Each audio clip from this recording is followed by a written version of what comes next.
ఇద్దరు పిల్లలు మాట్లాడారు, స్టూడెంట్స్ మాట్లాడారు. ఇక్కడుండే టీచర్సు, పేరెంట్స్ ఇద్దరు కూడా అర్థం చేసుకోవాల్సిన అవసరం ఉంది. ఈ సెల్ ఫోన్లు కానీ ల్యాప్టాప్లు కానీ ఏవైతే ఎలక్ట్రానిక్ ఇవన్నీ ఉన్నాయో దాని పట్ల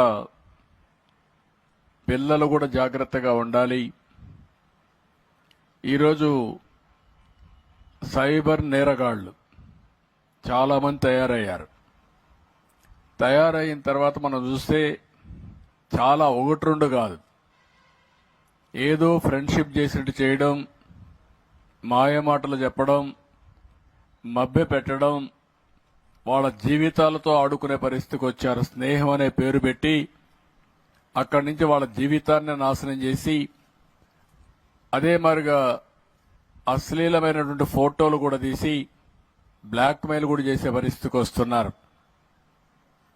అంటే సమాజంలో ఒక మంచి జరిగినప్పుడు దానికి ఇంకొక కోణంలో చెడు కూడా ఉంటుంది.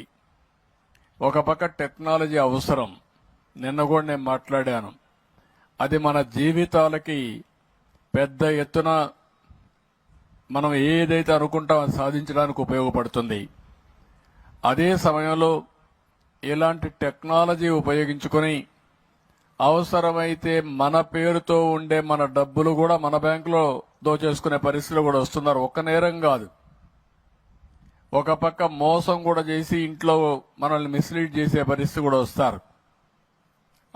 ఇప్పుడు పాప చెప్పింది, కొన్ని విషయాలు చెప్పింది ఆ టీచర్ విద్యార్థి అయితే, ఇలాంటి నేరగాళ్లు చాలా మంది ఉన్నారు. అందుకే సైబర్ నేరగాళ్ల పట్ల మనం జాగ్రత్తగా ఉండాలంటే మనం ఏ విధంగా పనిచేయాలో మీరు అందరూ అర్థం చేసుకోవాల్సిన అవసరం ఉంది.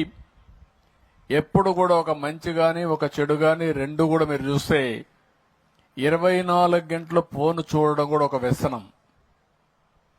ఓసారి యూట్యూబ్లోకి వెళ్ళిపోతే కొన్ని పోర్న్ ఫిల్మ్స్ కానీ ఇలాంటివి కానీ వెళ్ళిపోతే ఇంకా రాత్రి అంతా కూడా బయట మన రారు, ఆ ఫోన్ చూసుకుంటూ ఉండిపోతారు. అదొక అడిక్షన్, అదొక బలహీనత.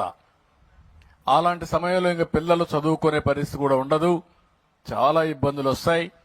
కాబట్టి తల్లిదండ్రులు అన్ని జాగ్రత్తలు తీసుకోవాలి, టీచర్లు కూడా జాగ్రత్త తీసుకోవాలి. అప్పుడే ఇది సాధ్యం అవుతుంది. మళ్ళీ కూడా ఎప్పటికప్పుడు మాట్లాడుకుందాం. పిల్లలు చాలా చక్కగా చెప్పారు.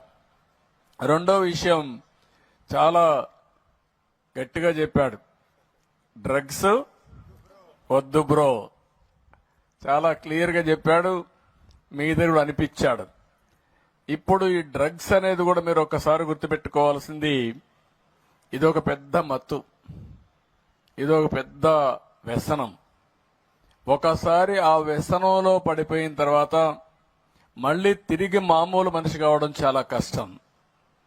అలాంటి వ్యక్తికి స్నేహితులు లేదు, తల్లి లేదు, తండ్రి లేదు, చెల్లెలు లేదు, తమ్ముడు లేదు, ఆప్యాయతలు ఉండవు. ఆ వ్యసనంలో పోయిన తర్వాత ఆ వ్యసనమే సర్వనాశనం చేస్తుంది, మనకుండే రిలేషన్షిప్ ని పూర్తిగా విధ్వంసం చేస్తుంది.